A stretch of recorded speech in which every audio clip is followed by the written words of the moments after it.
आकाशवाणी लखनऊ से प्रस्तुत है जिले की हलचल। आज सुनिए मेरठ और मऊ जिलों की हलचल। पहले सुनते हैं मेरठ जिले की हलचल। आलेख और स्वर है संगीता श्रीवास्तव का। 10 मई को क्रांति दिवस पर गांधी आश्रम से प्रभात फेरी निकाली गई, जो शहीद स्मारक पर जाकर समाप्त हुई। वर्ष 1857 में 10 मई को ही मेरठ की धरा से आजादी की चिंगारी भड़की थी। इस मौके पर जिलाधिकारी वीके सिंह व अन्य प्रबुद्ध वर्ग द्वारा क्रांतिवीरों, क्रांति स्तंभ और जवान ज्योति पर श्रद्धांजलि दी गई। जिलाधिकारी ने 1857 संग्रहालय में लगी प्रदर्शनी का अवलोकन भी किया। कार्यक्रम में स्कूली बच्चों द्वारा देशभक्ति के कार्यक्रम भी प्रस्तुत किए गए। जिलाधिकारी वीके सिंह ने ध्वजारोहण कर झंडे को सलामी दी। इस अवसर पर जिलाधिकारी ने कहा कि क्रांति दिवस पर युवाओं को यह भी बताया जा रहा है, आजादी हमें बहुत संघर्षों के बाद मिली है, इसलिए हमें अपने क्रांतिवीरों को कभी भूलना नहीं चाहिए और आज की परिस्थिति में सबको एकजुट होकर मुकाबला करना है, अफवाहों पर ध्यान नहीं देना है। पहलगांव के आतंकी हमले के बाद भारतीय सेना ने ऑपरेशन सिंदूर के माध्यम से पाकिस्तान के आतंकी ठिकानों को ध्वस्त किया और पाकिस्तान को करारा जवाब दिया। ऑपरेशन सिंदूर से पूरी दुनिया में भारतीय सेना का गौरव बढ़ा है और ऑपरेशन सिंदूर पर पूरे भारत ने एकजुटता का संदेश दिया है। मेरठ की महिलाओं ने भी ऑपरेशन सिंदूर पर अपनी प्रतिक्रिया देते हुए कहा कि आज भारत हर आतंकी हमले का मुंह तोड़ जवाब देने में सक्षम है।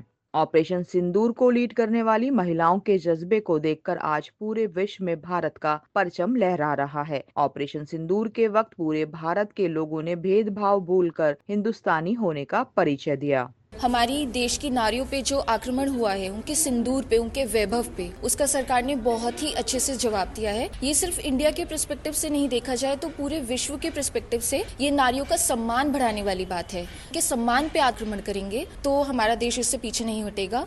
मेरठ में ऑपरेशन सिंदूर की कामयाबी के बाद लोग हाथों में तिरंगा लेकर सड़कों पर सेना के सम्मान में निकले। शहर में तिरंगा यात्रा बच्चा पार्क चौराहे से शुरू हुई, जो भारत माता चौक पर भारत माता के जयकारों के साथ समाप्त हुई। तिरंगा यात्रा में एनसीसी कैडेट, समाज सेवी, रिटायर्ड सेना के अधिकारी और जवान समेत अन्य लोग शामिल हुए। सबका कहना था कि ऑपरेशन सिंदूर से हमारी भारतीय सेना ने जो जवाब पाकिस्तान को दिया है, उसे भारत का गौरव बढ़ा है।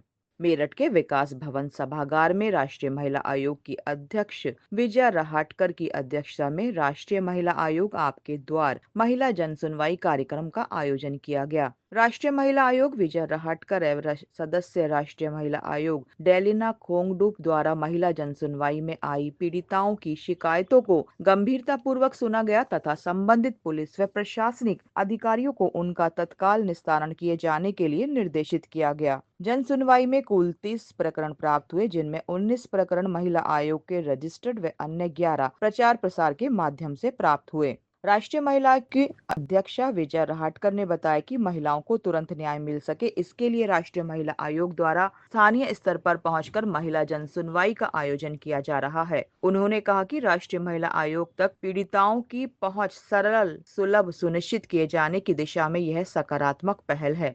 महिलाओं को आयोग जाने की जरूरत नहीं होगी। इस कार्यक्रम के माध्यम से आयोग स्वयं महिलाओं तक पहुंचकर उनकी समस्याओं का त्वरित समाधान सुनिश्चित कर रहा है। उन्होंने कहा कि महिलाओं की समस्याओं का समाधान आयोग की सर्वोच्च प्राथमिकता है।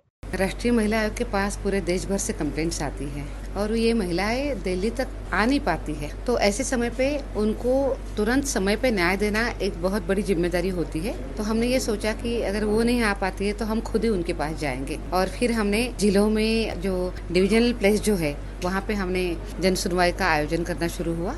प्रधानमंत्री टीबी मुक्त भारत अभियान ने टीबी के खिलाफ लड़ाई में सामुदायिक भागीदारी और स्वामित्व को मजबूत करने की दिशा में एक महत्वपूर्ण कदम उठाया है और सरकार लगातार प्रयास कर रही है कि प्रधानमंत्री नरेंद्र मोदी का टीबी मुक्त भारत अभियान का सपना जल्दी साकार हो। इसके लिए नए नए कदम उठाए जा रहे हैं। इसी कड़ी में मेरठ के जिला अस्पताल समेत अन्य केंद्रों पर टीबी की जाँच करने वाली एक्सरे मशीन को AI तकनीक से जोड़ा गया है, जो व्यक्ति की जाँच करके रिपोर्ट 5 मिनट में देगी, जिससे इलाज में तेजी आएगी। जिला टीबी अधिकारी गुलशन राय ने बताया कि अगर व्यक्ति में टीबी का लक्षण मिलता है तो उपचार तुरंत शुरू हो जाएगा, जिससे वह जल्द सही हो पाएगा।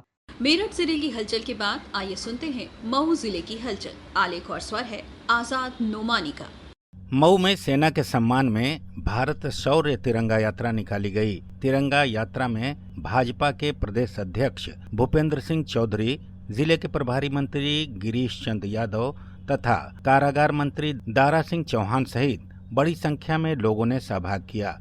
इस दौरान भाजपा के प्रदेश अध्यक्ष भूपेंद्र सिंह चौधरी ने ऑपरेशन सिंदूर की सफलता का श्रेय देश के वीर सैनिकों को देने के साथ ही कहा कि केंद्र में सरकार की मजबूत इच्छा शक्ति और राष्ट्रवादी नीति के कारण ऑपरेशन सिंदूर सफल हुआ और आतंकी कमर टूटी। उन्होंने कहा कि ये नया भारत है जो किसी से डरने वाला नहीं है। प्रधानमंत्री मोदी के नेतृत्व में हमारी सेना ने पाकिस्तान प्रायोजित आतंकवाद को मुंहतोड़ जवाब दिया है। माननीय प्रधानमंत्री जी के नेतृत्व में ऑपरेशन सिंदूर के तहत हमारी सशस्त्र सेनाओं ने आतंकवाद को और आतंकवादियों के समूल नष्ट करने का काम किया है।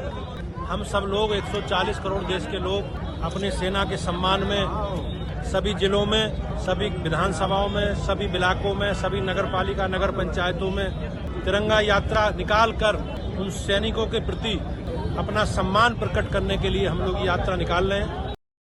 मऊ में प्रदेश सरकार के नगर विकास एवं ऊर्जा मंत्री ए.के. शर्मा ने वक्फ सुधार जन अभियान के तहत आयोजित अल्पसंख्यक संवाद सभा को बतौर मुख्य अतिथि संबोधित करते हुए कहा कि देश के प्रधानमंत्री नरेंद्र मोदी द्वारा सबका साथ सबका विकास की भावना के तहत वक्फ संपत्तियों के प्रबंधन को और अधिक पारदर्शी, जवाबदेह और न्याय संगत बनाने के लिए ये कानून लाया गया है। उन्होंने कहा कि संविधान द्वारा भारत के प्रत्येक नागरिक को अपनी संपत्ति को संरक्षित करने का अधिकार प्राप्त है, जिसे कोई छीन नहीं सकता। उन्होंने कहा कि भारत में 12 लाख से अधिक वक्फ संपत्तियां हैं।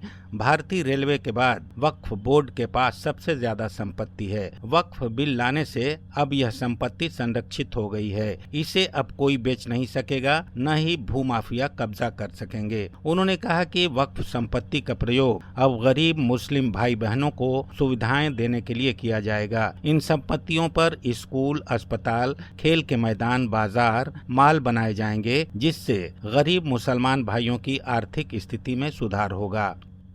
प्रधानमंत्री श्री नरेंद्र मोदी जी के नेतृत्व में, माननीय गृह मंत्री अमित शाह जी के नेतृत्व में जो वक्फ एक्ट में जो सुधार किया गया है, उसकी समझ मुस्लिम समुदाय को विशेष रूप से देने के लिए और मुस्लिम समाज के अंदर से उसके सुधार के समर्थन में आवाज उठे, लोग उस बातों को, बारीक बातों को समझें, क्यों यह सुधार किया गया है। जिस प्रकार से 3 तलाक का सुधार किया गया मुस्लिम महिलाओं के हित में, उनकी बेहतरी के लिए, नागरिकता कानून में संशोधन किया गया देश के एक एक नागरिक के हित में, उसी प्रकार वक्फ सुधार एक्ट भी उसी दिशा में लिया गया एक कदम है।